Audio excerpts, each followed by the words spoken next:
오늘 본문에 사람들이 어린 아기들을 예수님께로 데려온 이유가 바로 거기에 있습니다.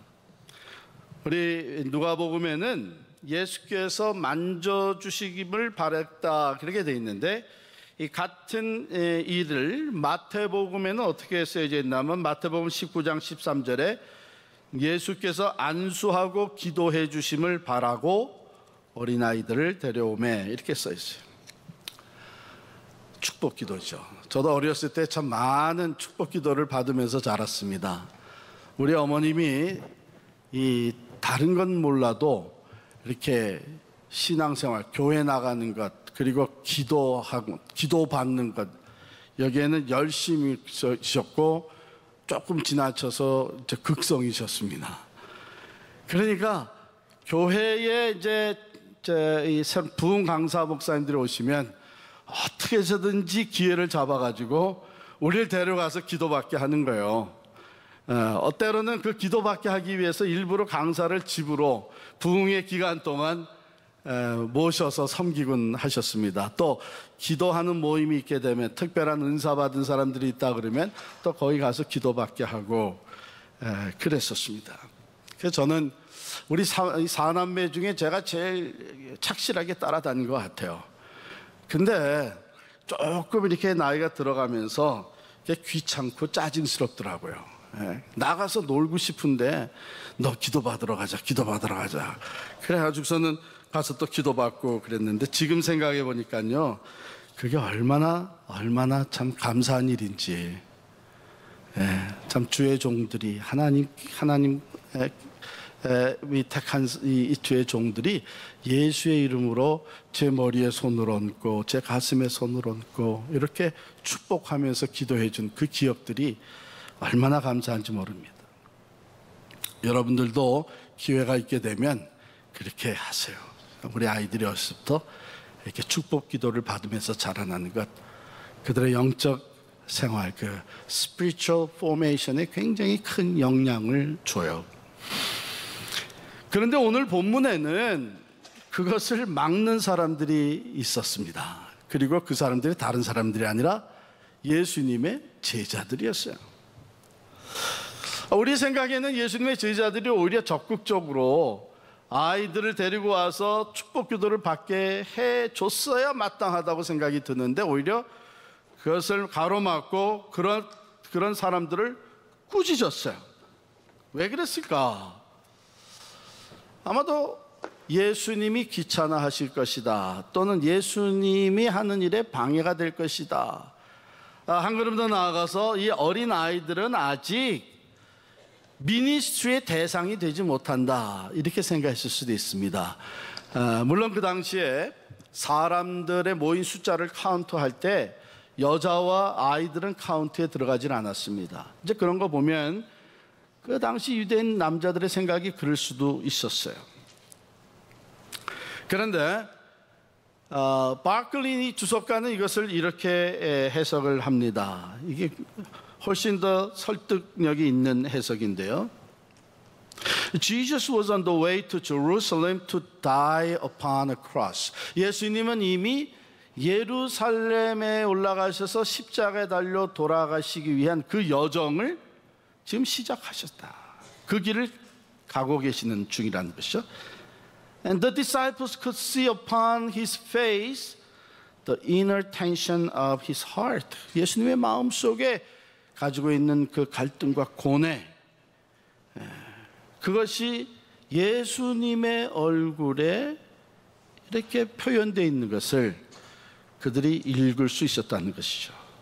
So they did not want Jesus to be bothered.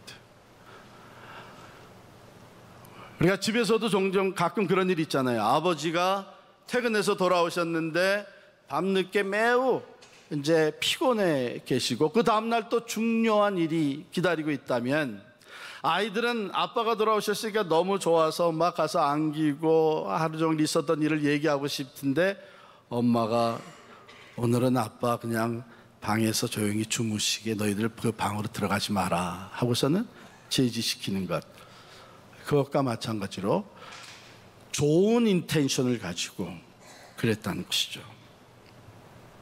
그런데 예수님은 그런 상황 속에서도 어린이들을 위해서 시간을 내주십니다. 어린아이들이 내게 오는 것을 용납하고 금하지 말라. 마가복음 10장 14절에 보면 그냥 그렇게 말씀하신 것이 아니라 예수님이 분노하셨다 이렇게 적혀 있어요.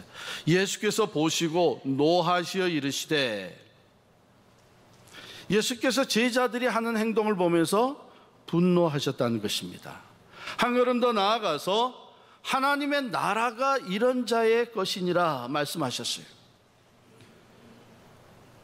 계속해서 말씀하시기를 누구든지 하나님의 나라를 어린아이같이 받아들이지 않는 자는 결단코 거기 들어가지 못하리라.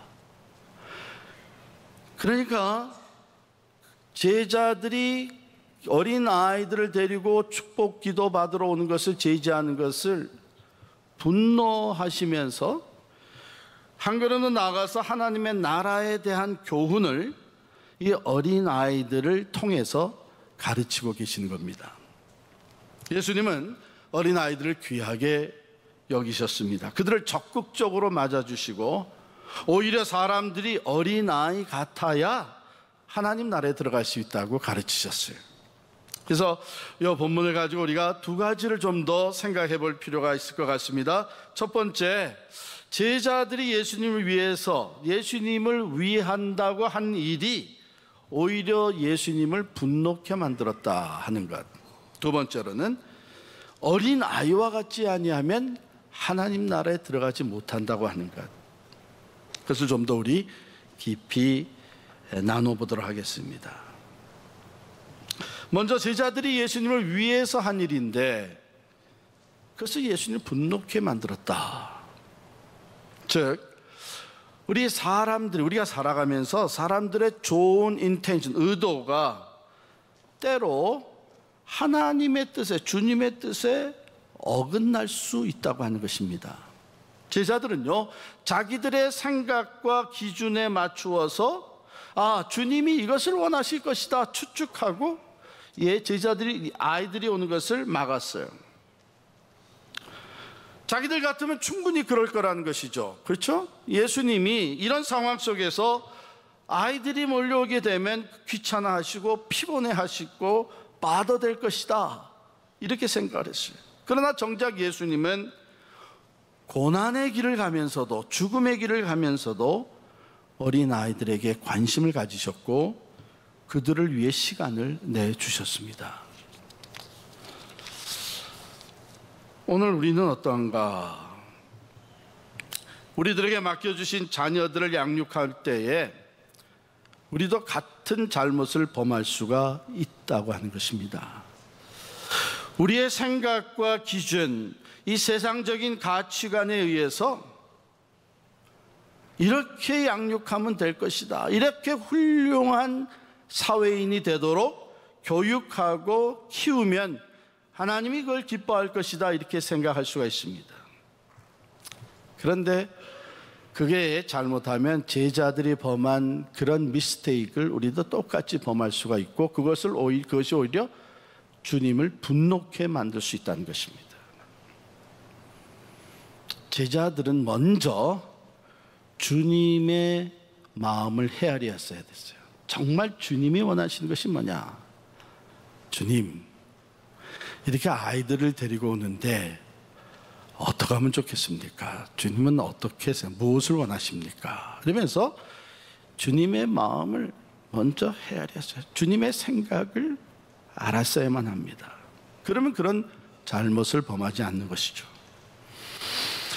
우리도 하나님의 말씀을 통해서 하나님의 뜻을 먼저 헤아려야 됩니다. 하나님은 우리 자녀들, 우리에게 맡겨주신 이 자녀들이 어떻게 교육을 받고 성장하기를 원하시는 것인가? 하나님의 말씀은 하나님의 뜻과 생각을 우리에게 알려주시기 때문에 우리는 성경 말씀을 통해서 하나님이 원하시는 자녀 교육의 기본적인 것들을 알 수가 있습니다. 제가 오늘 네 가지를 함께 나누겠습니다. 먼저 하나님은요, 하나님의 자녀들이, 우리에게 맡겨진 하나님의 자녀들이 하나님의 자녀로서의 정체성을 갖기를 원합니다.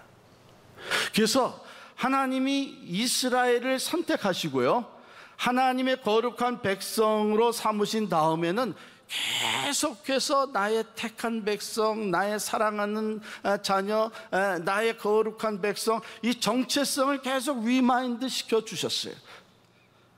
자, 우리들이 가지고 있는 기준은 이렇게 해서 자녀들을 잘 성장시키면 사회에서 인정받는 사람, 정서적으로 건강한 아이들, 영향력 있는 사람, 높은 지위에서 영향력이 높은 학위와 인기를 끌 수 있는, 많은 인컴을 벌어들일 수 있는, 그래서 사람들에게 존경받고 사회적으로 영향을 끼치는 사람, 이거 좋은 부모들은 누구나 가지고 있는 생각이고, That's a good intention. 나쁜 거 절대로 아닙니다.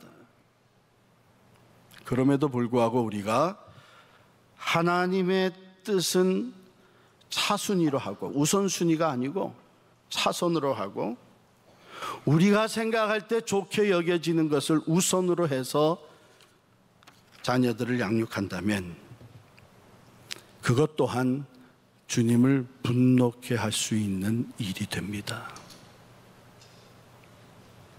우리 이민자들은 정말 자녀 교육을 목적으로 해서 어려운 이민 생활을 시작했고 살아가고 있습니다. 정말 자녀들을 위해서 모든 것을 희생합니다. 이런 사람이 되어다오, 이런 인물이 되어 이렇게 성공했으면 좋겠다. 그런데 그 바람과 목적이 오늘 하나님의 말씀에서 요약해서 정리된 하나님의 뜻과 일치합니까?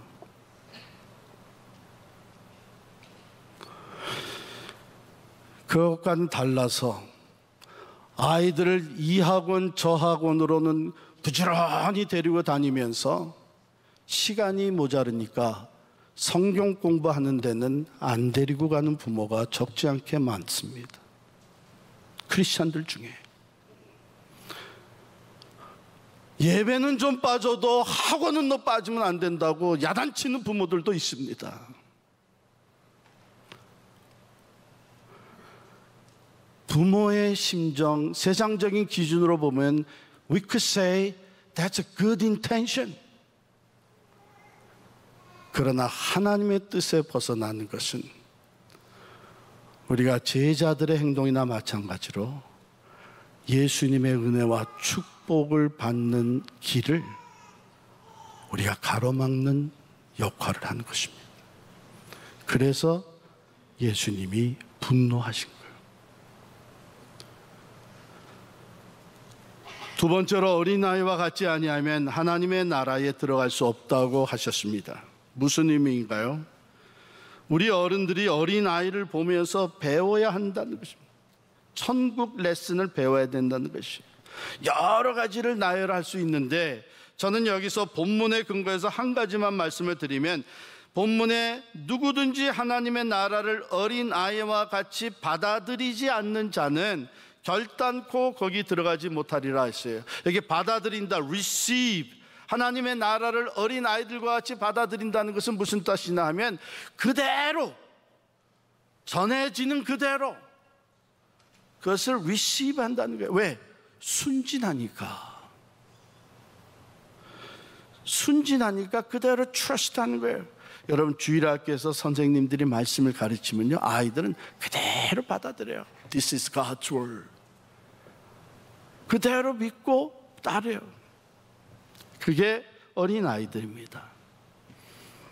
어른이 되면서 나이가 들어가면서 우리는 의심하는 것도 배우고 분석하고 따지는 것도 배우고 점점 더 어른이 되면서 논리와 계산, 경험이 늘어갑니다.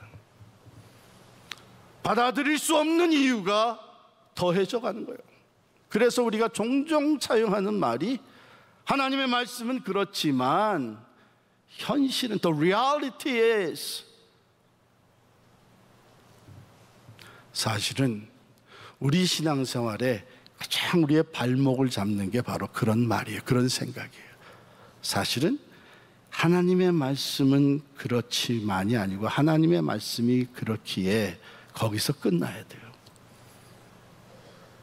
순종하는 겁니다.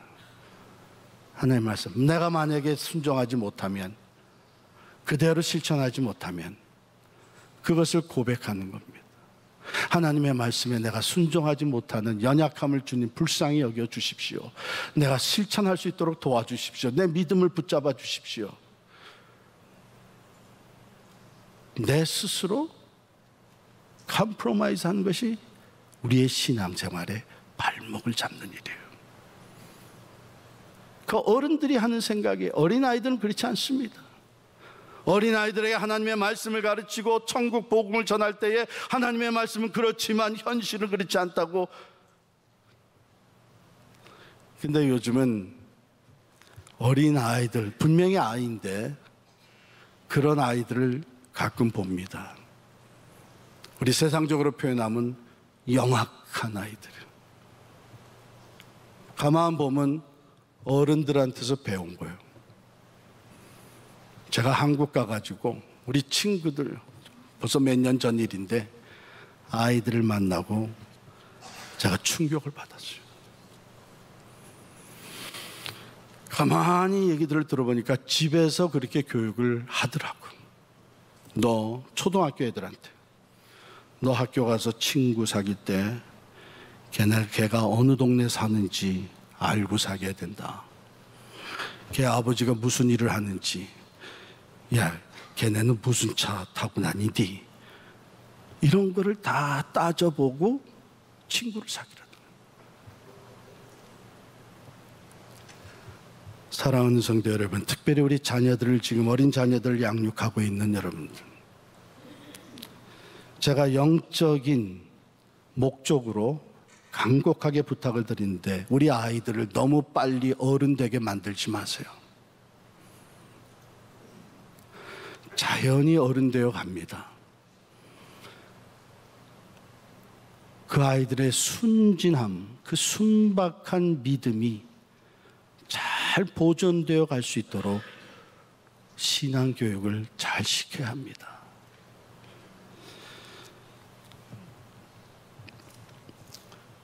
하나님의 나라를 소유하고 그 나라를 누리면서 영원히 그 나라에 가서 살 수 있는 사람들은 어떤 사람들이냐? 예수님을 있는 그대로, 그리스도의 말씀을, 하나님의 말씀을 그대로 받아들이고 순전한 믿음으로 받아들이고 순종하는 사람들이에요. 오래전에 뉴멕시코에서 12살 난 흑인 아이가, 아프리칸 아메리칸 보이가 죽어가는 어머니의 손을 붙잡고 한없이 울고 있었습니다. 이미 아버지는 돌아가셨고 이제 어머니마저 돌아가시면 고아가 되는 것이에요.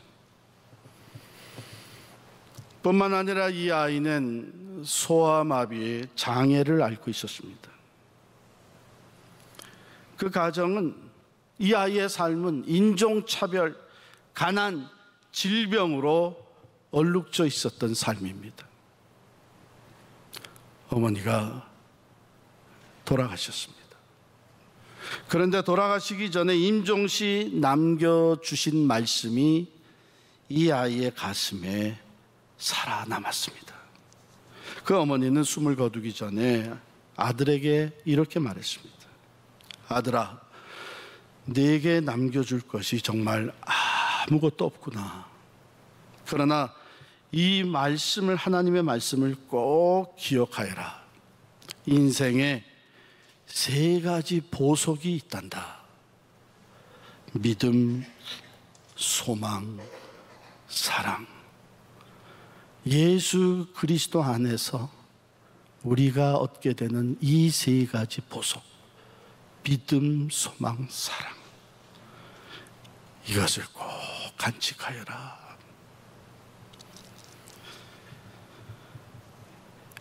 이 12살 난 흑인 아이가 세월이 흘러서 흑인으로서는, 아프리칸 아메리카에서는 제일 처음 노벨 평화상을 받은, 1950년대 노벨 평화상을 받은 랄프 번치라고 하는 분입니다. 이분은 이스라엘의 참 평화를 위해서 미디에이터 역할을 하면서 인정을 받게 되었고, 유나이티드 네이션 (UN이) 형성되고 오퍼레이션 되는 데에 중요한 역할을 한 사람이었습니다.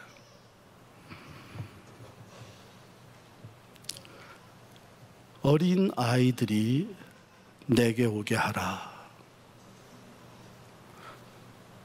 어린 아이들에게 하나님의 자녀로서의 정체성을 갖게 하라는 것입니다. 예수님의 말씀을 듣고 예수님의 말씀을 따라 사는 진리의 사람들이 되게 하라는 말씀입니다. 예수님께 가까이 가서 예수님과 더불어 살면서 그의 인격을 닮는 사람들이 되게 합니다. 마지막으로 하나님의 영광을 위해서 사는 사람들이 되게 하라는 것입니다. 바로 이런 목적을 위해서 예수님은 우리의 자녀들을 오라고 하십니다. 내게로 데리고 와라. 이런 목적이 성취될 수 있도록 축복하시면서 기도해 주십니다. 여기 우리 부모의, 신앙 부모의 사명이 있는 거예요. 엄청난 사명이죠.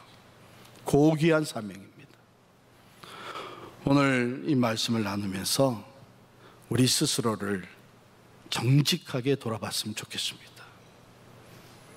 나는 지금 부지런히 내 아이들을 예수님께로 데려가고 있는가? 아니면 예수님께로 가는 길을 나는 오히려 가로막고 있는가? 세상적인 기준과 판단으로서 좋은 인텐션을 가지고 희생을 하며 자녀 교육을 하고 있지만 그것이 하나님의 뜻에는 벗어난 것이 될 수 있고, 오히려 우리들의 희생과 부모로서의 그 수고가 하나님의 뜻에 벗어나게 되면 오히려 하나님을 분노케 하는 결과가 될 수 있습니다. 오늘 이 말씀이 우리 각 가정에, 특별히 자녀들을 양육하는 우리 부모의 마음에 살아 움직이는 말씀이 되기를 간절히 축원합니다.